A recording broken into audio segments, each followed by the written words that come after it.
Bonjour et bienvenue dans un complément d'univers en mode idées en vrac. En gros, je vais présenter plusieurs idées qui m'ont été proposées mais qui n'ont pas vraiment de lien entre elles. Et c'est parti.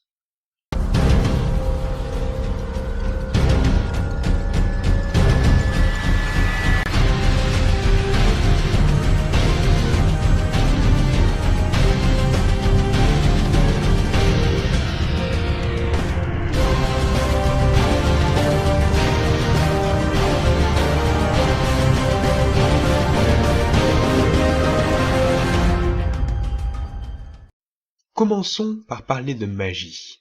On en a proposé deux nouvelles sortes. Pour commencer, la magie de la rose.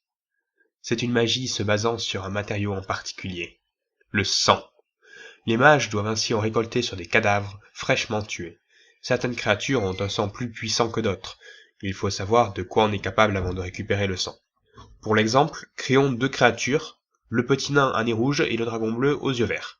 Le premier a un sang peu puissant, il est donc recommandé aux néophytes de cette magie de l'utiliser, tandis que le second est beaucoup plus puissant, et a donc un sang beaucoup plus difficile à utiliser, mais qui, en contrepartie, permet de réaliser plus de choses. Ce sang est donc stocké dans une autre dimension, la dimension de la rose, faisons simple. Et quand le mage veut utiliser ses pouvoirs, il utilise une partie du sang qu'il a lui-même stocké. Ces pouvoirs, justement, consistent en un déplacement des atomes. Il peut ainsi se téléporter sur de courtes distances ou matérialiser des objets, et plus l'objet est complexe, plus il est dur à invoquer. C'est une magie qu'on peut qualifier de magie noire, et son utilisation est donc interdite par les autorités. Seules deux sectes rivales l'enseignent à leurs membres. Et la deuxième magie n'en est pas vraiment une. En fait, elle porte bien son nom, l'anti-magie. La science de déplacer les courants de Oise afin qu'ils s'éloignent d'une personne ou d'un lieu, le privant de magie. Il y a plusieurs spécialisations possibles pour cette magie. Premièrement, la puissance. Plus un anti-mage est spécialisé dans la puissance, plus il pourra défaire des sorts puissants. Logique. Deuxièmement, la surface. Cette spécialisation permet de créer de plus grandes zones d'anti-magie, ce qui est intéressant lors d'une bataille de grande envergure par exemple. Et dernièrement, la portée. Spécialisation qui permet de créer des zones d'antimagie à longue portée et aussi de déplacer les zones d'antimagie. Ah, autre chose, bien évidemment, si l'antimage meurt, les zones d'antimagie qu'il a créées disparaissent. Bon, on en a fini avec les magies pour l'instant. Revenons sur quelque chose de plus divin. Oise-I, le gardien de Danatopia. C'est une copie des souvenirs de Oise. Ils ont donc exactement la même personnalité. Son rôle est de surveiller les dieux afin que tout se passe comme prévu. Il peut ainsi modifier leurs pensées pour qu'il n'y ait pas de rébellion par exemple. Il est totalement inconnu des autres dieux et des mortels. Il agit dans l'ombre. Le seul défaut de cette création de Oise est qu'elle peut se retourner contre lui.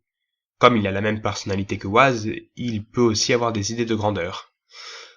Oise a trouvé deux solutions pour pallier à ce problème. La première étant que Oise n'ait aucune force, aucune puissance magique. À part bien sûr son pouvoir d'influencer sur l'esprit des dieux, ce qui n'est pas rien, vous me direz.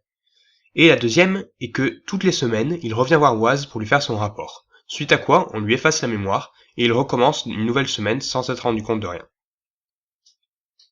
On m'a également fait une remarque sur le dieu Atorixéon, souvenez-vous, le dieu du temps et ses apôtres les Astaris. Eh bien, pourquoi ne pas faire un dieu du temps et de l'espace? Car après tout, ça va de pair. On ajouterait alors à la magie des Astaris, en plus du contrôle du temps, le contrôle de l'espace, soit le pouvoir de se téléporter et de voyager à travers les dimensions, pouvoir très intéressant quand on sait que le but des Danatopiens est d'envahir la dimension de Zao. Complétons également le dieu Amaryllius, le dieu de la magie. Ce serait un dieu toujours en quête de connaissances, il cherche toujours à créer de nouvelles sortes de magie. Il possède une dimension dans laquelle il teste ses découvertes avant de les inclure dans le monde de Danatopia. Voilà, c'était plusieurs idées qui m'ont été proposées et qui n'ont pas vraiment de rapport entre elles, mais il fallait en parler. J'espère que ça vous aura plu et à bientôt pour l'épisode sur la géographie.